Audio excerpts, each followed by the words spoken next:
já parou para pensar como que Deus tem o costume de fazer o extraordinário a partir do ordinário? Como Deus ele sempre nos surpreende, fazendo uma grande obra que na verdade iniciou com algo simples, muito pequeno.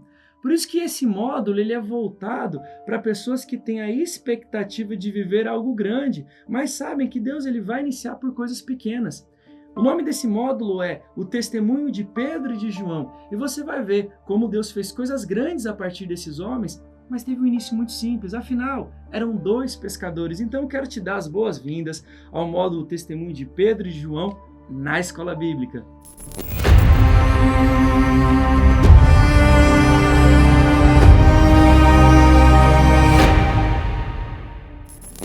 Pode parecer até, quando nós estudamos a Bíblia, algo irrisório. Como é que o Cristo, o Deus encarnado, podendo ter aparecido em qualquer contexto da história, podendo ter escolhido qualquer homem, o mesmo Deus que falou com Moisés, com Elias, com Davi, ele escolhe pescadores. Deus fez algo extraordinário a partir de uma classe extremamente ordinária que não ficava nem na Judéia, ficava lá na Galileia. E Pedro e João, os 2 principais apóstolos dos evangelhos, eles nos ensinam coisas fantásticas. E eu quero ensinar para vocês agora, nesse módulo feito por 2 aulas, a primeira acerca de Pedro e a segunda acerca de João, como cada um desses apóstolos tem 3 pontos, 3 fundamentos, 3 experiências que podem edificar a sua e minha fé. Na verdade, edificam. Então eu quero te convidar, tenha atenção focada para aprender um pouquinho mais nessa aula a respeito do apóstolo Pedro. O primeiro ponto para nós entendermos é que Pedro ele experimentou uma fé para romper. A fé serve para inúmeras coisas, inclusive para crer em Deus, mas a fé ela estipula um rasgo na nossa vida, um marco. Nós temos fé que nos faz romper. Primeiro então vamos aqui para o texto bíblico para depois dissertar sobre esse tópico 1 que você anotou no seu caderno. Abra sua Bíblia em Mateus 14, a partir do verso 25. Quem sabe essa é uma das passagens mais famosas da Bíblia, com certeza uma das mais famosas do Novo Testamento, que começa assim no 25. Alta madrugada, Jesus dirigiu-se a eles andando sobre o mar. Quando viram andando sobre o mar, ficaram aterrorizados e disseram, é um fantasma, e gritaram de medo. Mas Jesus imediatamente lhes disse, coragem, sou eu, não tenho medo. 28, sua atenção redobrada aqui. Senhor, disse Pedro, se és tu, manda-me ir ter contigo, por sobre as águas. 29. Venha, respondeu ele. Então Pedro saiu do barco, andou sobre as águas e foi na direção de Jesus. Veja, Pedro ele experimentou uma atividade que rompeu a realidade que ele estava vivendo. Pedro precisou ter fé para dar um passo fora do barco. Os discípulos estavam no barco, mas o único que teve a ousadia de falar com Cristo e a ousadia absurda de pisar sobre as águas, crendo na palavra de Cristo, foi Pedro. Então, quando nós aplicamos esse contexto de que é necessário ter uma fé para romper, nós saímos de uma vida cristã muito miserável. Nós saímos de uma vida cristã onde nós nos contentamos com as coisas. E Deus vai nos chamando a uma realidade extraordinária que nós não vivemos porque nós estamos limitados àquilo que é ordinário. E veja, o problema não é ordinário. Deus faz o extraordinário a partir do ordinário. Deus fez com que Pedro andasse sobre as águas como ele estava andando a partir de uma realidade de incredulidade. Os discípulos estavam com medo, os discípulos estavam atemorizados, mas Pedro decidiu romper. Então o problema às vezes não é a sua covardia, o problema é permanecer na covardia, o problema não é a tua zona de conforto, o problema é permanecer confortável. Pedro quis experienciar algo novo, e você sabe no restante do versículo, da passagem, que Pedro ele acabou afundando, né, porque ele olhou para as águas que estavam ao redor, olhou para as ondas que estavam ao redor, teve medo, mas ele nos ensina que nós devemos ter fé para romper. Esse é um ponto central que é às vezes um problema de muitos cristãos. Nós convivemos com uma liturgia bíblica, uma liturgia religiosa, né? Às vezes nem bíblica, muito mais religiosa, os usos e costumes da nossa igreja, e nós nos contentamos a nos relacionar com Deus por meio de coisas que são bênçãos, mas se tornam superstições. Nós oramos de manhã não porque nós queremos e temos fé que Deus vai nos abençoar pela manhã, mas porque nós acreditamos que vai dar sorte. Nós oramos pelos nossos filhos não crendo que Deus vai os encher e vai salvar a vida deles, mas porque nós aprendemos por instrução do pastor que nós temos que abençoar. Você está vendo? A liturgia, se ela não tem uma aplicabilidade por meio da fé, ela é apenas um costume religioso. E Pedro decidiu sair do barco da religião para experimentar o sobrenatural. O primeiro ponto que você tem que entender é que a zona de conforto ela é suficiente e necessária muitas vezes para te colocar perto de Cristo. Mas o romper, o passo para fora do barco, a religião nunca vai te levar para isso. É você que tem que ter fé para procurar o Cristo. O primeiro ponto é entender isso daí. A fé para romper é necessária. O segundo ponto que Pedro nos ensina lindamente é iniciativa para liderar. Iniciativa para liderar. Jesus não colocou Pedro como principal apóstolo. Você pode ler nos 4 evangelhos. Jesus ele chama os 12 e ele não define quem vai liderar. E de maneira orgânica, principalmente no livro de Atos, que vai nos mostrar no capítulo 2, Pedro toma a iniciativa de estar à frente da igreja. Pedro, por responsabilidade, quem sabe, talvez por ser o mais velho, ter sido um dos primeiros a ser chamados, ele se coloca na condição de ser líder sobre aqueles. E Pedro ele vai liderar a igreja. Depois, o grande líder da igreja cristã em Jerusalém vai ser Tiago, o irmão de Cristo. Mas para o contexto dos evangelhos e do livro de Atos, Pedro tem a primazia. Pedro se sentiu na responsabilidade de liderar. Cristo permitiu que organicamente isso fosse definido. Claro que Pedro tinha a revelação de que Jesus era o Cristo, isso não veio da parte de carne, de homem, mas foi uma revelação do próprio Pai. Jesus falou sobre isso, mas ele não delimita. Pedro, será tu o grande líder, você será o grande líder. Então imagina para o contexto da sua vida. Nós temos que ter fé para romper, mas precisamos também ter iniciativa para liderar. Não quer dizer ser autoritário, mas iniciativa para liderar. Você que é um pai de família, será que você precisa que venha um pastor ou alguém que te aconselhe a liderar a sua casa? Isso tem que ser natural. Sobre quem cai a responsabilidade? Sobre o homem. É natural isso. Não é preciso que seja reforçado. É natural. Se você está numa empresa onde ninguém é cristão, quem tem que ter a iniciativa de trazer a presença de Deus e falar do Evangelho? Você. Quem tem que ter a iniciativa para falar dos costumes, sobre não se corromper, sobre se guardar em santidade, sobre evidenciar o reino de Deus, sobre aconselhar os que estão necessitados, mesmo que não sejam cristãos? Você. Nós temos que ter a iniciativa para liderar. Deus escolhe sempre homens e mulheres que têm o potencial de governar. Deus não quer pessoas submissas a qualquer realidade mundana. No reino dos céus há hierarquia, mas nós fomos colocados para governar as nações. Jesus vai voltar e vai estabelecer isso. Nós fomos colocados para governar as realidades. E Pedro é colocado como um apóstolo que tem a iniciativa de liderar. É fundamental que você lidere. Não estou dizendo aqui sobre alta performance, sobre que você vai romper. Eu não creio em nada disso. Mas eu quero pensar no Evangelho e te convidar a refletir sobre isso. No Evangelho que ele trabalha em 2 pontos, em conservação de fé e em expansão de fé. Aqueles que já têm uma fé alicerçada, a nossa função é cooperar para que eles mantenham essa fé. Os liderar para que continuem no aprisco de Cristo. Liderar as ovelhas para que elas permaneçam. E para isso você não precisa de um título eclesiástico. Se você tem o Espírito Santo e maturidade, você vai exortar, encorajar e consolar o seu irmão para que continue no aprisco. Você vai liderar dessa maneira. Não quer dizer ser autoritário, mas ser uma referência. O outro ponto da expansão da fé é nós evidenciando Cristo para aqueles que não têm esperança em Cristo, para aqueles que estão perdidos no mundo, para aqueles que não têm fé. Então você tem que evangelizar, às vezes com palavras, às vezes com profecia, às vezes com dom e às vezes com testemunho. Você, por mais imaturo que possa ser, por menos seguro que possa ser, você está testemunhando alguma coisa. Só pelo fato de você vir à igreja, para a sua sociedade, para o seu vizinho, para o seu colega de trabalho ou para a sua família, você está mostrando algo, mostrando que você crê em Cristo. Então, mesmo que você não tenha um testemunho excelente, você está testemunhando algo para alguém. Por isso que você tem que refletir. Se você é apenas um lá embaixo, uma pessoa qualquer, tudo bem o seu testemunho.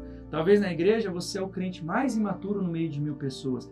Mas e para a tua casa, se você é o pai de família? Saber que você é o maior exemplo para o seu filho e não é o pastor da tua igreja? É você? Você é o maior exemplo cristão para a sua casa, para a sua esposa? Não é o pastor da igreja, é você. Então pense sobre isso. Segundo ponto que nós estamos falando é a importância, né, da iniciativa para liderar, a partir do exemplo de Pedro, no livro de Atos 2,14, quando vem o derramar do Espírito Santo e Pedro começa a pregar acerca daquilo que estava acontecendo naquele contexto, trazendo uma segurança que aquilo vinha da parte de Deus, Pedro liderando a igreja logo depois da ressurreição de Cristo. Mas como eu falei, não são 2 exemplos apenas. Eu quero te trazer um terceiro exemplo fundamental, e esse aqui é o principal dessa aula, porque isso ministra a nossa vida. Claro que Pedro, ao decorrer de toda a sua vida nos evangelhos, no livro de Atos, nas cartas, então quando de Pedro é referenciado, até no estudo acerca da igreja primitiva, Pedro vai nos trazer inúmeros exemplos. Pedro até vai ser crido pelos católicos como principal, né? Nós não cremos no papado, mas nós cremos que Pedro ele teve uma iniciativa extremamente importante, né? De que junto com Paulo ele leva o cristianismo a Roma, e isso vai ser o cerne da Europa, a base de toda a expansão vai ser Roma, né? Depois que o evangelho passa pela Grécia, mas o testemunho de Pedro ele nos fundamenta num ponto central, que é o tópico 3º, que você pode anotar, ser aperfeiçoado nas falhas. Nós queremos, às vezes, ter tudo que é de excelente da parte de Deus, mas Pedro deixa claro que um grande homem também foi um homem falho.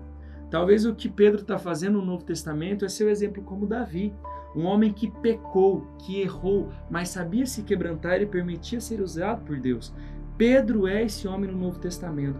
O grande apóstolo Pedro, o grande líder orgânico da igreja antes que ela fosse estabelecida sob a liderança de Tiago. A grande referência, o grande líder a qual Paulo vai se sujeitar e conversar com ele.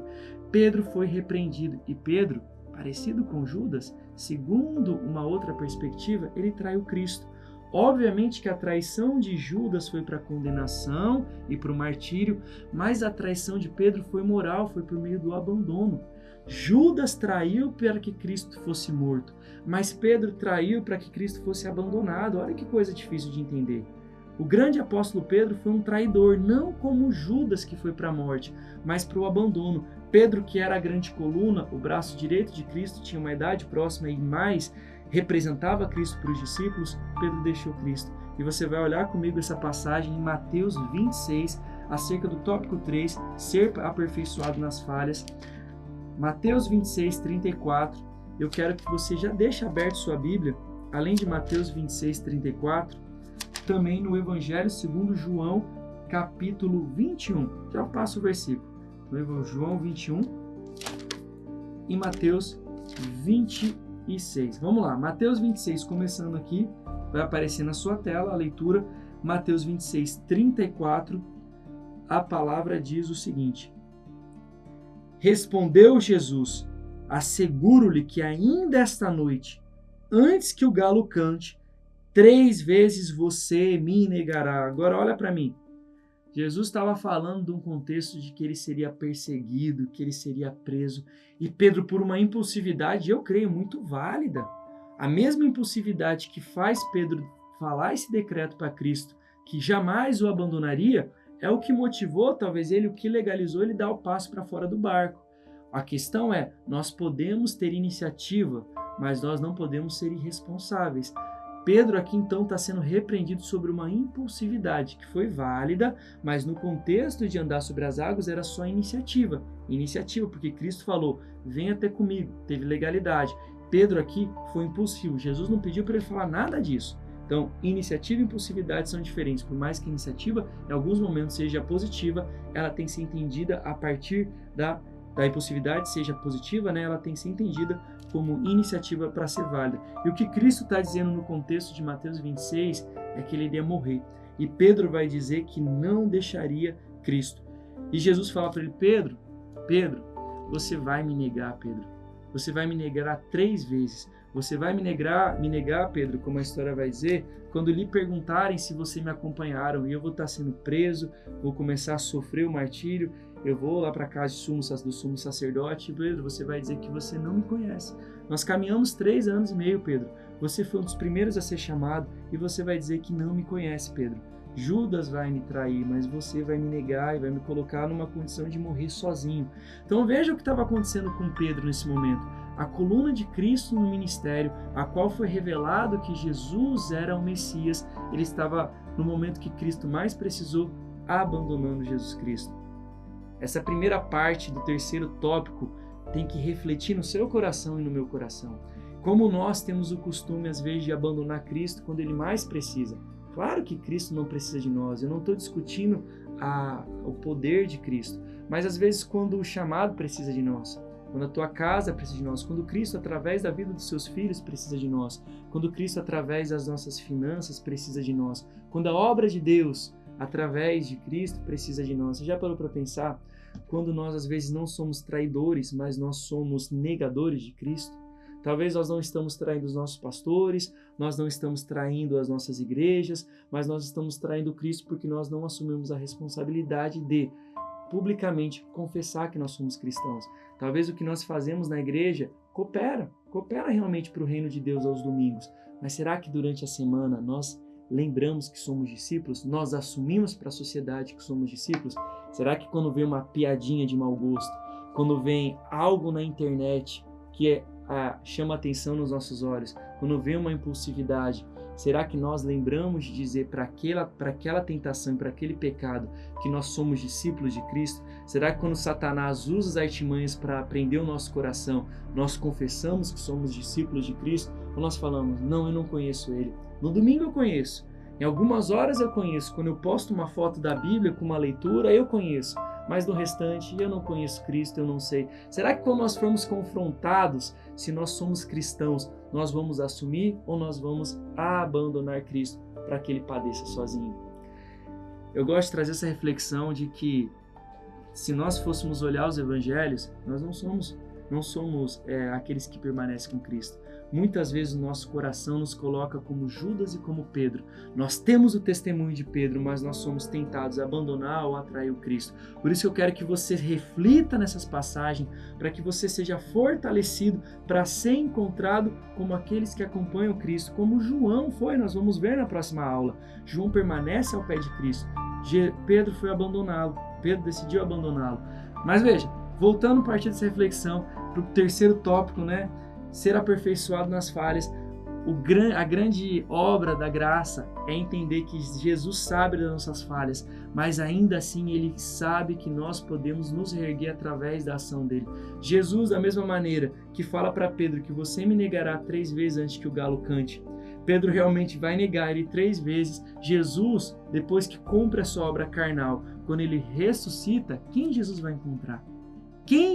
Para quem Jesus vai aparecer depois da ressurreição? É o que eu pedi para você deixar anotado ali. João 21, o Cristo que padeceu abandonado por Pedro é o Cristo que vai voltar a encontrar Pedro fazendo o quê? Pedro tinha dado uma pausa no ministério. Diante da perda de Jesus, Pedro não sabia mais o que fazer e ele voltou para aquilo que era segurança, habitar em barcos. A mesma experiência que Pedro teve saindo do barco para pisar as águas e ter a experiência com Cristo de andar sobre as águas milagrosamente, Jesus vai falar para ele de novo, Pedro, sai desse barco. O que eu tenho para você não envolve barcos e redes, envolve você estar na terra junto comigo, você ter experiências comigo. Então abra sua Bíblia em João 21, que nós vamos encerrar a partir do entendimento do que está a partir do verso 15. Preste atenção. João 21, 15. Depois de comerem, Jesus perguntou a Simão Pedro, Simão, filho de João, você me ama mais do que estes? Disse ele, sim, Senhor, tu sabes que te amo. Disse Jesus, cuide dos meus cordeiros. Jesus está dando uma responsabilidade para um homem que tinha o abandonado, para um homem que tinha o negado.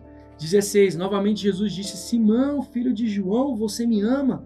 Ele respondeu, sim, Senhor, tu sabes que te amo. Disse Jesus, pastorei as minhas ovelhas, reforçando o encargo para um homem que tinha o traído na sua experiência carnal, que tinha o abandonado. 17, pela terceira vez ele disse, Simão, filho de João, você me ama? Eu acho que aqui Pedro começou a ficar incomodado e refletir sobre a sua vida.